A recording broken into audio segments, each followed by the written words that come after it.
Sir PCR ఒకసారి problem చూడు. Yes Sarath గారు ఏమంటారు? కేటీఆర్ ప్రెస్ కామెంట్ చూసారా మీరు? చూసాను వర్డ్ బై వర్డ్ చూసాను. చాలా డ్రామాటిక్ గా చెప్పినాడు. నేను ఆఫీసర్లనే డైరెక్ట్ గా ప్రశ్నించినాను. మా గురించి అన్ని తప్పుడు సమాచారం వస్తున్నప్పుడు మీరు ఏం చేస్తున్నారు అంటే మేము ఆల్రెడీ ఒక క్లారిఫికేషన్ ఇచ్చినాము. సినిమా తారల విషయంలో మిగతావి అని వాళ్ళు చెప్పినారు. తర్వాత ఆయన పత్రికల్లో వేడుకున్నారు ఏమని, తప్పుడు కథనాలు రాయకండి అది ఇది అని. అసలు కేటీఆర్ ఆ రకమైనటువంటి అంటే ఆర్గ్యుమెంట్ చేయడము చాలా నీచమైందండి. అసలు సోషల్ మీడియా ఛానళ్ళని పెట్టిందే వాళ్ళు. ఇవాళ దాదాపు ఒక 10 to 15 సోషల్ మీడియా ఛానళ్లు కేవలము కేసీఆర్, కేటీఆర్, హరీష్ రావు వీళ్ళ కుటుంబ గౌరవాన్ని కాపాడడానికి, కాంగ్రెస్ పార్టీ మీద దుమ్మెత్తిపోయడానికి పనిచేస్తున్న మాట వాస్తవం కాదా? మీడియా లైన్ లో మీరున్నారు, నేనున్నాను. సార్ వినిపిస్తుందా? వినిపిస్తుంది చెప్పండి. మీరున్నారు, నేనున్నాను, చెప్పండి అసలు నిజంగా జరిగిందా లేదా? అంటే పత్రికల ఛానళ్లను, పత్రికా మీడియాను వాడుకోవడము, పోలీసు చెప్పంటారా? సోషల్ మీడియాను కాంగ్రెస్ పార్టీ చాలా ఎఫెక్టివ్ గా, కాంగ్రెస్ పార్టీ కాదు, బీఆర్ఎస్ వ్యతిరేకులు 2021 నుంచి 23 వరకు చాలా ఎఫెక్టివ్ గా వాడుకున్నారు. ఓకే, కేటీఆర్ కి ఏంటంటే అధికారం పోయిన తర్వాత జ్ఞానోదయం అయింది. ఇప్పుడు ఈ 2 సంవత్సరాలుగా బీఆర్ఎస్ సోషల్ మీడియా అయింది. కానీ మొదటి 2020 నుంచి మిగతా టైంలో ఎక్కువ యాంటీ టీఆర్ఎస్, అసలు మాకు మీడియాతో వచ్చేది ఏంది పోయేది ఏందని అనుకున్నారు. ఆ 3 సంవత్సరాలు వాళ్ళు పట్టించుకోలేదు. అది మీ అభిప్రాయము. నా అభిప్రాయం ఏంటంటే వాళ్ళకి మాకొక మీరే టీఆర్ఎస్ కు వ్యతిరేకంగా సోషల్ మీడియాలో గట్టిగా ఉద్యమించారు 21 నుంచి 23 వరకు కాదా? ఒక్క విషయం, చాలా ఛానల్స్ లో వాటిలో మీరే కదా. Yes, exactly. ఇప్పుడు నేను అందుకే నాకు ఆన్సర్ ఇచ్చే అవకాశం ఇవ్వాలా. ఇప్పుడు మీరు మీ అభిప్రాయం వ్యక్తం చేశారు, నేను నా అభిప్రాయం వ్యక్తం చేస్తాను. చెప్పండి. వాళ్ళకి ఆ రోజు అహంకారం ఏముండే అంటే మాకు ఒక టీ న్యూస్ ఉంది, మా నమస్తే తెలంగాణ పత్రిక చాలు, మిగతా వాళ్ళతో మాకు సంబంధం లేదు అనేది ఫస్ట్ పాయింట్. రెండోది, వాళ్ళకు ఒక అహంకారం ఏముండదు అంటే కేసీఆర్ అనేవాడు ఒక పెద్ద గొప్ప అమోఘమైన అండ్ అజేయమైన శక్తి, అది ఉన్నంత కాలము ఏం జరగదు అనేది రెండోది. మూడోది, రీజనల్ పార్టీసులలో రాకపోతే ప్రతిపక్ష పార్టీలలో ఎవరికి లేనంత డబ్బు వీళ్ళ దగ్గర ఉండింది, కేసీఆర్, కేటీఆర్ వాళ్ళ దగ్గర ఉండింది. అబోవ్ ఆల్ కాంగ్రెస్ అనేది అసలు ఏ మాత్రం it is a non factor. Congress is almost dead అనేటువంటి ఆలోచనల వరకు ఉన్నారు. జిహెచ్ఎంసీ ఎన్నికల్లో ఎప్పుడైతే బీజేపీ చాలా అత్యధికంగా పైకి వచ్చిందో చాలా వాళ్ళు ఒక రకంగా కాంగ్రెస్ ను లైట్ తీసుకున్నాం, కాంగ్రెస్ పార్టీని చీల్చినాం, 12 మంది ఎమ్మెల్యేలను చేర్చుకున్నాం, ఇంకా కాంగ్రెస్ కు జవసత్వాలు లేవు అని వాళ్ళ ఓన్ అహంకారంలో వాళ్ళు వెళ్ళి వాళ్ళు ఏం చేసినారు, సోషల్ మీడియా మీద అటాక్ చేసినారా లేదా? ఇప్పుడు రఘుని, ఫర్ ఎగ్జాంపుల్ తొలి వెలుగు రఘుని కూరగాయలు పళ్ళు కొనుక్కుంటుంటే అట్నుంచి అటే ఎత్తుకొని పోయినారా లేదా? తీర్మార్ వల్ల ఆఫీసుల మీద అటాక్ చేసినారా లేదా? అంటే కవిత లిక్కర్ స్కామ్ లో ఇన్వాల్వ్ అయింది అనే మాట వాస్తవమా అబద్ధమా? ఏంటిది? What was the social media campaign which was against the truth? నాకు ఒక విషయం చెప్పండి దయచేసి. ఆనాడు కేసీఆర్ ప్రభుత్వాన్ని కూలగొట్టడంలో సోషల్ మీడియా అయితే రోల్ ప్లే చేసిందో వాళ్ళు చెప్పిన విషయాలలో ఏది అబద్ధం? అదే నేను చెప్తాను. సోషల్ మీడియా చాలా ఎఫెక్టివ్ గా యూసేజ్ అనేది వాళ్ళకి మొదటి టర్మ్ ఎఫెక్టివ్ గా యూసేజ్ కాదు, చేసుకోలేదు వాళ్ళు ఇప్పుడు గెలిచిన తర్వాత, ఇప్పుడు ఓడిపోయిన తర్వాత జ్ఞానోదయం అయింది సోషల్ మీడియాకి సంబంధించి. అలా కాదు, గవర్నమెంట్ వచ్చిన తర్వాత వీళ్ళు ఏమనుకున్నారు, సోషల్ మీడియా ద్వారా మేము ఇంకా అంటే జీవించి ఉంటాము, బతికుంటాము అనేటువంటి యాంగిల్లో ఇది లాస్ట్ డిచ్ అటెంప్ట్ అంతే తప్ప వాళ్ళ మీద ఏదైతే ఆనాడు సోషల్ మీడియాలో వచ్చిన వార్తలలో ఏది తప్పు చెప్పండి మీరు?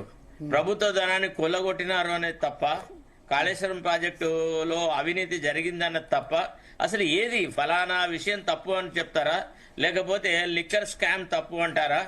లేకపోతే లిక్కర్ కాంట్రాక్ట్ల అవార్డులో కానీ, తర్వాత ఇరిగేషన్ కాంట్రాక్ట్ అవార్డులలో కానీ పచ్చి అవినీతి చూపెట్టినారు అనేది అబద్ధమా? చెప్పండి మీరు. ఎట్లా ఇప్పుడు ఆ మధుకాన్ అట్లాంటి కంపెనీలు, తర్వాత మెగా కృష్ణారెడ్డి కంపెనీలు, వీళ్ళు రాతోరాతు కొన్ని వేల కోట్లకు, లక్షల కోట్లకు ఎదిగినారు. ఎట్లా ఎదిగినారండి? అన్ని రాష్ట్రాలలో ఇరిగేషన్ ప్రాజెక్టుల మీద మానోపలి సాధించినారు. అసలు ఫస్ట్ ఇనీషియల్ డేస్ లలో కూడా మెగా కృష్ణారెడ్డి విషయంలో కొంత డౌట్ ఉండేది, ఈ ఆంధ్ర ఆయనను పెట్టుకోవాలా వద్దా, పెట్టుకున్న మరుక్షణం ఏం జరుగుతుంది, ఉద్యమకారులు ఒప్పుకుంటారా లేదా అంటే ఉద్యమకారులందరినీ రోల్ చేసి పారేసినాడు. తెలంగాణ ఉద్యమ ఆశయాలన్నీ బొందబెట్టినారు. ఇవన్నీ జరిగిన తర్వాత వాళ్ళు చెయ్యగలిగినంత చేసి పాపకృత్యాలన్నీ చేసి అధికారం కోల్పోయిన తర్వాత ఇవాళ శుద్ధిపూసల్లాగా మాట్లాడుతున్నారు తప్ప సోషల్ మీడియా గురించి కానీ లేదా పత్రికల గురించి కానీ మాట్లాడే నైతిక హక్కు కేటీఆర్కు లేదు, నా కేసీఆర్కు లేదు, నా హరీష్ రావుకు లేదు.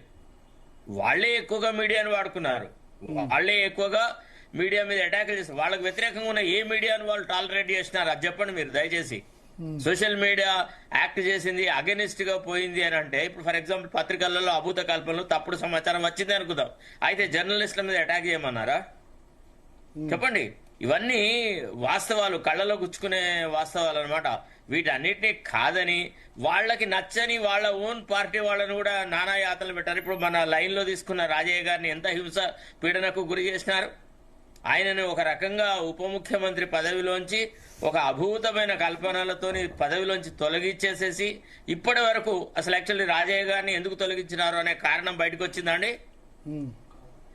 అధికార మదంతో బిహేవ్ చేసిన వాళ్ళు ఇప్పుడు అధికారం కోల్పోయిన తర్వాత ఇప్పుడు నీతి సూత్రాలు మాట్లాడతాం, ప్రవచనాలు చెప్తాం, మీరు మీడియా వాళ్ళు వినాలా, మీరు తప్పుడు కథనాలు రాయొద్దు అది అని అంటే అది చాలా తప్పుడు మాట. అది ఎందుకంటే వాళ్ళకు ఒక విషయం ఏమర్థమైందంటే ఇక మేము తప్ప కాంగ్రెస్ కు ఇప్పుడు ఆపోజిట్ ఎవరు లేరు, బీజేపీ స్తబ్దంగా అయిపోయింది, బీజేపీని ఎవడు పట్టించుకుంటలేడు కాబట్టి మళ్ళా మేము ఇక అగ్రెసివ్ గా పోదాము అని ఒక అగ్రెసివ్ పోస్చర్ తీసుకుని ఒక పొలిటికల్ స్ట్రాటజీ ఇది.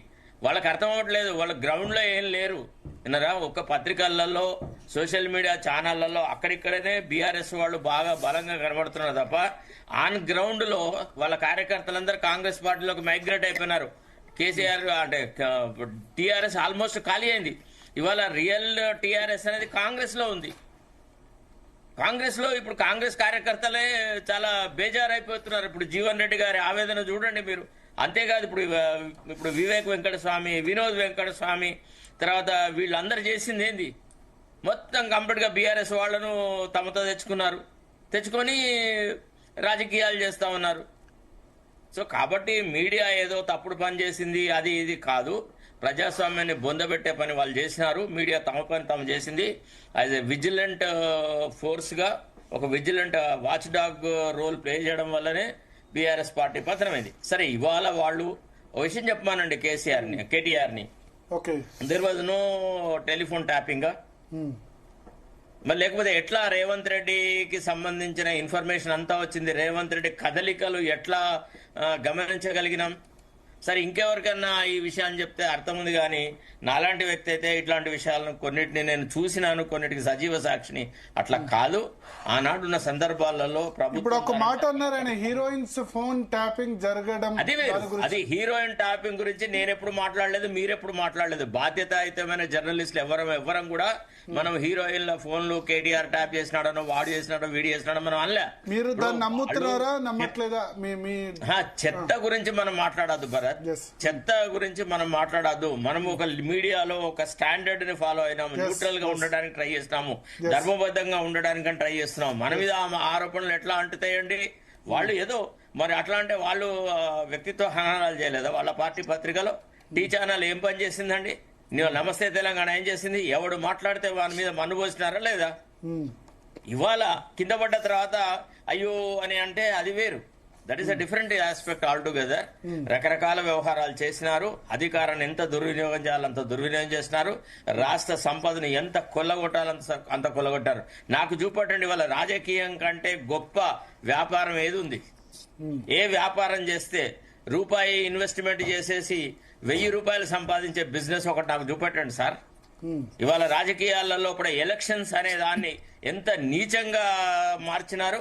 ఎవడైనా బీదవాడు, మంచివాడు, సమాజానికి కట్టుబడి ఉండేవాడు ఎన్నికలలో పోటీ చేసే అవకాశం ఉందా? ఇదంతా ఈ దుర్నీతి తీసుకువచ్చింది కేసీఆర్ కాదా? 100 కోట్లు 1000 కోట్లు ఉన్న వాళ్ళని తీసుకువచ్చేసేసి లాస్ట్ మినిట్ లోపల టికెట్లు అమ్ముకున్నాడా లేదా? ఇప్పుడు పొంగులేటి శ్రీనివాసరెడ్డిని కాదని చెప్పి నామా నాగేశ్వరరావు టికెట్ ఇచ్చాడా లేదా? ఆయన ఎందుకు తీసుకొచ్చినాడు? ఆ పార్టీ నుంచి తన పార్టీలో ఎందుకు చేర్చుకున్నాడు? ఒక సర్వింగ్ ఎంపీని తీసుకొచ్చుకొని నీకు టికెట్ ఇస్తానని తిప్పుకొని లాస్ట్ మినిట్ లోపల ఈయన కంటే ఆయన ఎక్కువ డబ్బులు ఇస్తే ఆయన వైపు పోయినాడా లేదా? ఇవన్నీ చేసినారు. వీళ్ళు అంత ఈజీగా మాట్లాడడానికి వీల్లేదు. అంటే ఇప్పుడు శ్రీనివాస్ గౌడ్ ఏం చేయలేదా? మహబూబ్ నగర్ అతను మంత్రి. ఏమండి మీరు ఎట్లా ఆలోచిస్తున్నారు చెప్పండి? ఏ పొలిటికల్ అడుగుదాం, మీరు అడిగిన పాయింట్స్ మీద